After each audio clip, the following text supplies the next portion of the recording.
Et comment on peut faire pour que les gens aient de plus en plus accès à des sentiers?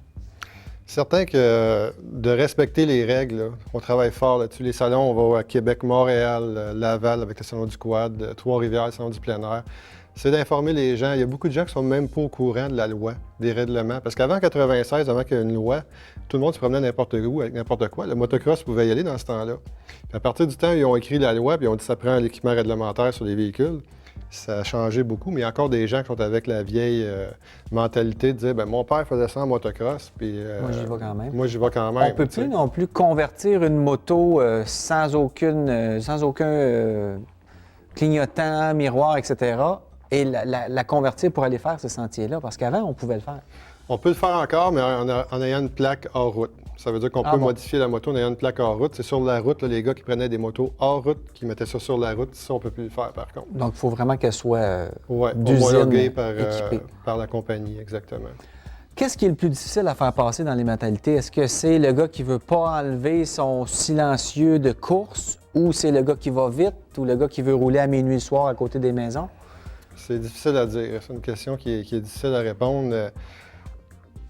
Il y a beaucoup de gens qui sont plus compétitifs que pour la promenade. Puis eux autres, c'est exactement ce que tu dis. Ils se sauvent le soir, ils partent à 10 h, puis on fait une ride, on fait courir les quadistes, on fait courir la gang, puis on revient à la maison. Là, fait que c'est difficile à dire la clientèle, c'est qui. Il y a des jeunes, il y en a des plus vieux qui le font. Donc, il y a beaucoup de gens qui le font. Puis on n'a pas de contrôle là-dessus. Les policiers, on n'a pas beaucoup de.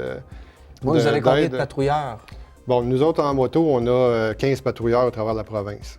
Donc, puis les gars ne patrouillent pas la nuit. Mais non. Ils patrouillent le jour. Et puis, on a des budgets limités. Donc, les patrouilles se font en temps limité aussi. Là. Et vous avez combien de kilomètres de sentiers là, qui sont approuvés où on peut aller avec nos motos en route? On a 2500 km de partagés avec les quads. Donc, c'est quand même un bon réseau, comme je vous disais tantôt, dans les régions de la Naudière-Laurentide, Mauricie, Abitibi-Témiscamingue et Saguenay-Lac-Saint-Jean pour le moment. Puis c'est un beau réseau de 2500 km où les gens peuvent suivre les flèches, les panneaux de signalisation. Il y a des patrouilleurs qui sont là aussi. Tout est là, tout est en place, des points de ravitaillement. Donc c'est un beau réseau qui est accessible à monsieur tout le monde, les femmes comme les hommes. Là. Est-ce qu'il y a moyen qu'un jour la FQMHR fasse ses propres sentiers? Est-ce que ça se peut ou il n'y a pas assez de membership? C'est possible. C'est certain que la FQMHR, en tant que telle, ne fera pas de sentier. Ça serait ses clubs. Il faudrait qu'il y ait des clubs qui, eux, vont travailler à ça. Il y a des subventions qui sont disponibles, tout comme les quads ou les motoneiges. Donc, si les gens, se prennent en main, il pourrait y avoir des sentiers de moto. Ça serait le fun. Ça serait le fun. Comment tu as commencé là-dedans, toi?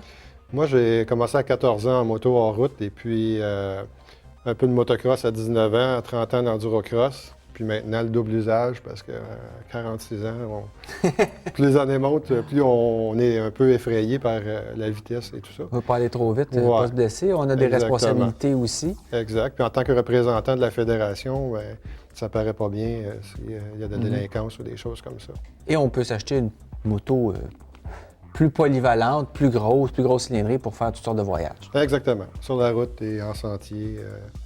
On a fait un voyage à Fermont l'automne passé. Là, c'est beaucoup de kilomètres. C'est beau. Très, très plaisant. Parfait. Ouais. Bien, merci beaucoup pour ton implication personnelle, puis merci à la FQMHR aussi de travailler pour les droits des motocyclistes. Bien, merci à toi.